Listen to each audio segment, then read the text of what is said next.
Ce témoignage, si fort, si puissant, si émouvant, Isabelle de Paris est avec nous.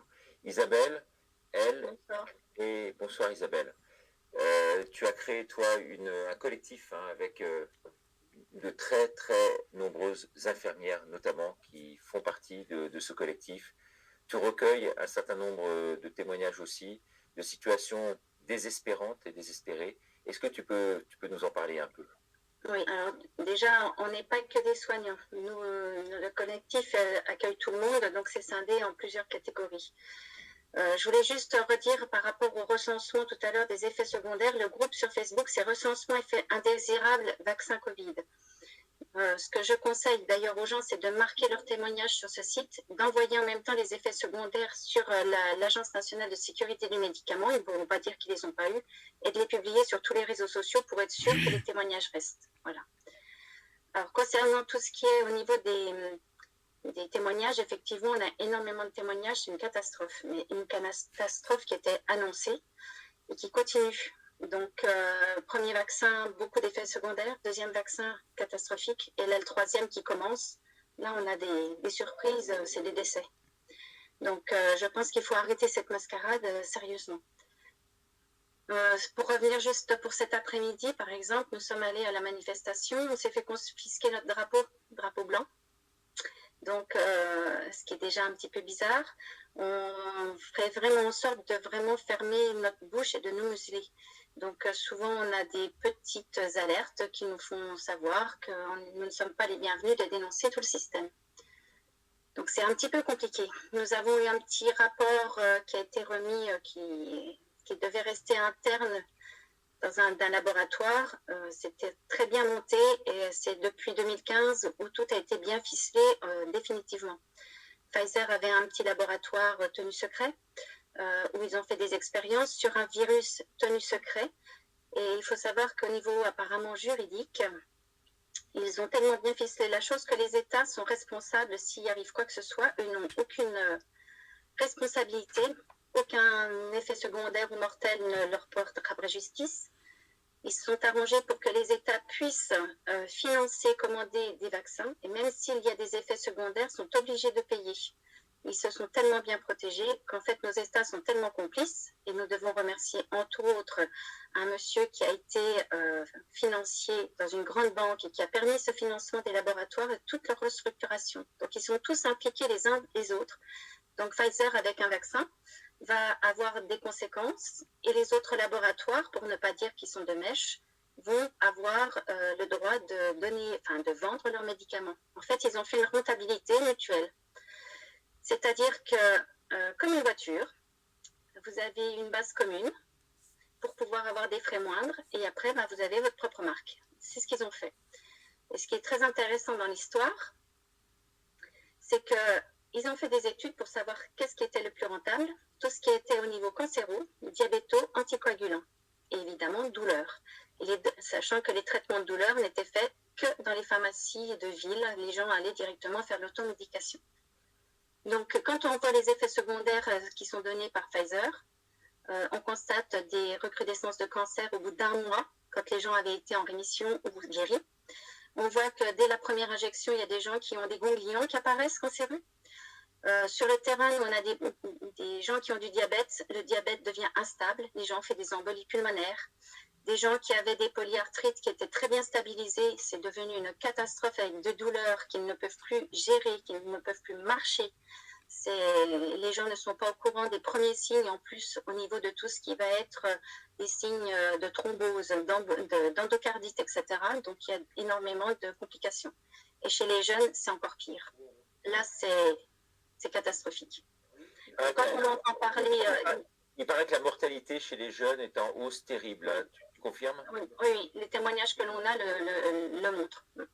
En plus, là, ils veulent vacciner les enfants, donc là, on s'attend vraiment à... Mais c'est du coup n'importe quoi, parce que là, plus on est jeune, plus l'organisme va très très vite à se modifier. Sachant qu'on joue sur de l'ARN et qui, en plus, va être dans l'ADN, c'est n'importe quoi, n'importe quoi. On a eu accès aux résultats du laboratoire espagnol qui a réussi à se procurer un échantillon de Pfizer. Avant dissolution, Ce qui est à l'intérieur est 99% de graphène. Le 1% restant serait de l'ARN avec du virus sida et malaria, sachant que le virus sida, c'est donc pour pouvoir intégrer complètement à l'intérieur de la cellule même, pénétrer au cœur de la cellule. Donc là, je pense que les médecins seront mieux que moi pour expliquer, et les scientifiques aussi, mais les rapports que l'on a eus, c'est ça. Graphène et Spike, il paraît que c'est terrible. C'est ça. Alors, effectivement, toi tu as ce collectif, hein, tu voulais, il faut avoir une certaine forme de clarté et d'honnêteté. C'est vrai qu'on a parlé de Divisio tout à l'heure. Toi, tu le connais, puisqu'indirectement, il a lancé un appel et toi, tu es un peu sceptique, hein, par rapport à sa démarche. Disons que c'est un petit peu, je pense, les avocats en général, parce que là, nous aussi, on a un petit peu de difficulté de rentrer en communication avec Maître Brusa et d'être clair sur les démarches.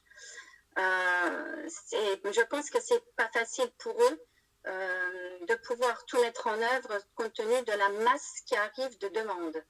Donc ça, c'est vrai que c'est peut-être problématique. Maintenant, il faudrait qu'on soit un petit peu plus clair sur tout ce qui s'ensuit, parce que beaucoup de personnes qui sont allées voir Maître Divisio, par exemple, reviennent vers nous en disant on nous demande une somme d'argent, mais on ne sait pas pour faire quoi. Là, on a un petit peu la même problématique dans notre deuxième phase d'action. Il faut expliquer clairement que les avocats à l'heure actuelle ne peuvent pas enclencher la démarche juridique tant que la loi n'a pas été actée et qu'elle ne rentre pas en vigueur.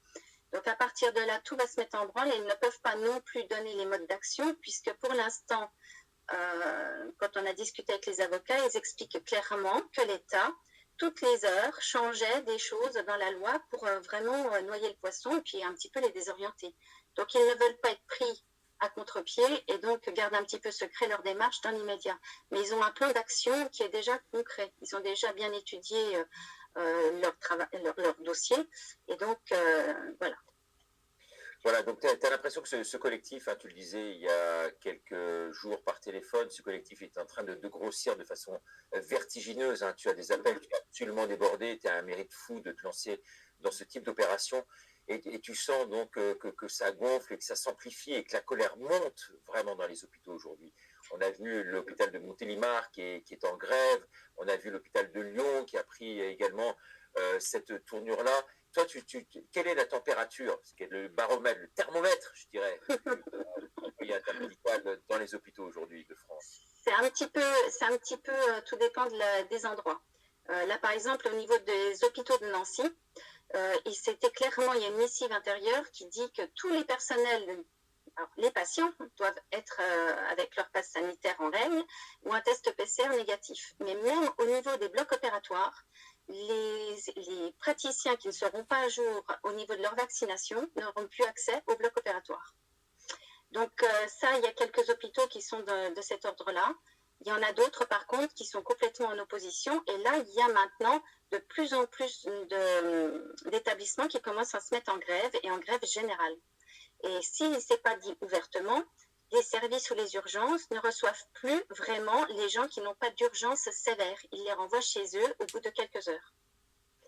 Alors j'ai l'impression qu'il y a un choix radical qui a été fait par les médecins, qui s'opère aujourd'hui dans le corps médical, des médecins qui avaient peur des réprimandations de l'ARS, de l'ordre des médecins et qui aujourd'hui se disent en fait le choix il est radical, il faut qu'on y aille, il faut qu'on se lance, quitte à avoir des sanctions, mais on y va. Et visiblement maintenant ils sont de plus en plus nombreux à condamner vertement cette politique gouvernementale. Tout à fait. Oui, ah oui, tout à fait. D'autant que maintenant, ils commencent à se rendre compte qu'ils ne sont plus tout seuls et ils commencent à avoir les remontées en même temps d'informations. Parce que là aussi, il y avait un verrouillage d'informations qui était conséquent pour eux. Donc là, maintenant, ils commencent à rééchanger ensemble et à devenir vraiment une force. Et cette force est importante. Hein. Oui, oui. Oui, on a l'impression que du côté de l'Élysée, mais pas uniquement, du côté de la santé, du monde de la santé, du monde de la restauration, du monde de la police, du monde de la gendarmerie, du monde des pompiers, on va écouter un pompier tout à l'heure qui va venir témoigner, eh bien tout ce beau monde qui aujourd'hui, avant faisait bloc, aujourd'hui s'effrite littéralement, vu ce débordement populaire et ce soutien populaire qui est le nôtre aujourd'hui et qui galvanise aujourd'hui nos forces et nous incite donc à cette... pas rébellion, c'est pas le mot qui convient, parce que la rébellion, derrière, il y a un caractère de violence, et nous, on ne veut pas la violence. Vous le savez tous très bien. On prône jour et nuit cet appel au calme qui est respecté et ce qui nous permet d'être respecté par les forces de l'ordre.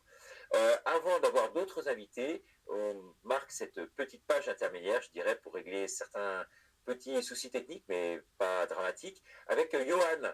Johan qui, lui, est présent